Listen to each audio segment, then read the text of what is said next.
Hello friends, welcome to my Shali's recipes. இன்னைக்கு நம்ம ஷாலிஸ் ரெசிபீஸில் பார்க்க போகிற ஒரு ரெசிபி பார்த்தீங்கன்னா, ஒரு சூப்பரான ஸ்டார்டர்ஸ் தான் பார்க்க போகிறோம். இன்னைக்கு இறாலை வச்சு ஒரு 65 ரெசிபி தான் பண்ண போகிறோம். ரொம்ப சிம்பிளாக இருக்கும். இந்த இறால் 65 பயன்படுத்தி நம்ம ஒரு கிளி பரோட்டா ரெசிபியும் பண்ண போகிறோம். மறக்காமல் இந்த வீடியோவை சேவ் பண்ணி வச்சுக்கோங்க. வாங்க இப்போ வீடியோக்குள்ளே போகலாம். ஃபஸ்ட்டு ஒரு பவுல் எடுத்துக்கோங்க. இதில் ஒரு 1/4 கிலோ அளவுக்கு இறால் எடுத்துக்கோங்க. இதை நல்லா வாஷ் பண்ணிவிட்டு மஞ்சள் தூள் உப்பு போட்டு வாஷ் பண்ணி எடுத்துக்கோங்க. இப்போ இதில் 1 டீஸ்பூன் அளவுக்கு இஞ்சி பூண்டு பேஸ்ட்டும் 1 டேபிள் ஸ்பூன் அளவுக்கு தயிர் சேர்த்துக்குங்க. இதை நல்லா மிக்ஸ் பண்ணி விட்டுருவோம் ஃபஸ்ட்டு ஒரு டைம்.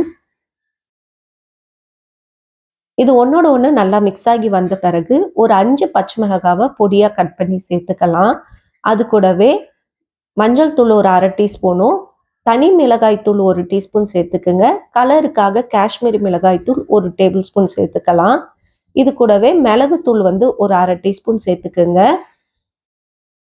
சீரகத்தூள் 1/4 teaspoon, garam masala powder 1/2 teaspoon சேர்த்துட்டு ஒரு 1/2 லெமனை இதில் பிழிஞ்சு விட்டுடலாம். இதில் மசாலாஸ் தான் நம்மளுக்கு மெயின் இன்க்ரீடியன்ட், அதனால மசாலாஸ் எல்லாமே கரெக்டாக வச்சுக்கோங்க. இப்போ இது கூடவே கொஞ்சமாக உப்பும் சேர்த்து கொஞ்சம் கருவேப்பிலையை சேர்த்துக்கலாம். இதில் ஒரு 1/2 எக்கை நல்லா பீட் பண்ணிவிட்டு இதில் சேர்த்துக்கலாம். பாதி முட்டையை சேர்த்துக்கிட்டிங்கன்னா போதும், நிறைய வேண்டாம். இப்போ இதுலேயே 1 டீஸ்பூன் அளவுக்கு எண்ணெயை சேர்த்து ஒன்றோட ஒன்று இதை நல்லா மிக்ஸ் பண்ணி விட்டுடலாம். இந்த மசாலா எல்லாமே இறாலில் நல்லா கோட்டாகி வரணும். நல்லா மிக்ஸ் பண்ணி விட்டுட்டு ஒரு 1/2 ஹவர் இதை ஃப்ரிட்ஜில் அப்படியே வச்சுருங்க. 1/2 ஹவருக்கு அப்புறமா கார்ன்ஃப்ளவர் 1 டேபிள் ஸ்பூனும் அரிசி மாவு 1 டேபிள் ஸ்பூன் சேர்த்துக்கலாம். சேர்த்துக்கிட்டு மிக்ஸ் பண்ணி விட்டுருங்க. இந்த மாதிரி பண்ணும்போது நம்மளுக்கு 65 பார்த்தீங்கன்னா நல்லா கிறிஸ்பியாக இருக்கும். ரொம்ப நேரம் ஆச்சுனாலும் அந்த கிறிஸ்பினஸ் போகாமல் நல்லாயிருக்கும். அதுக்காக தான் நம்ம லாஸ்ட்டாக கார்ன்ஃப்ளவரும் அரிசி மாவும் சேர்க்குறோம். இந்த மாதிரி எல்லாத்தையும் மிக்ஸ் பண்ணிவிட்டு இப்போ ஒரு பேனில் ஆயில் சேர்த்துக்கலாம். இப்போ இதை நல்லா நம்ம டீப் ஃப்ரை தான் பண்ண போகிறோம். இறாலை போடும்போது ஒரே டைம் மொத்தமாக போடாமல் ஒரு ஸ்பூன் வச்சு ஒரு இறாலாக நீங்கள் போடும்போது எல்லாமே நல்லா கிறிஸ்பியாகி வரும்.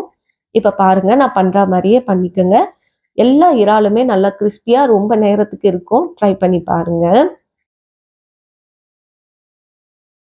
இதை மீடியம் ஃப்ளேமில் வச்சு வறுத்தீங்கன்னா இன்னும் நல்லாயிருக்கும். ஹை ஃப்ளேமில் வைக்காதீங்க, மீடியம் ஃப்ளேமில் வச்சுக்கோங்க.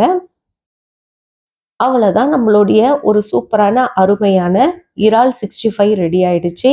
இது நீங்கள் எல்லா ரெசிபிக்குமே சைட் டிஷ்ஷாக வச்சு சாப்பிட அவ்வளோ அருமையாக இருக்கும். ஈவினிங் டைமில் ஒரு ஸ்டார்டர்ஸாக சாப்பிட்றதுக்கும் சூப்பராக இருக்கும். கண்டிப்பாக ட்ரை பண்ணி பாருங்கள். இந்த மாதிரி ஒரு கிறிஸ்பியான இறால் ரெசிபியை நம்ம சேனலில் மறக்காமல் சப்ஸ்கிரைப் பண்ணி வச்சுக்கிட்டு பாருங்கள்.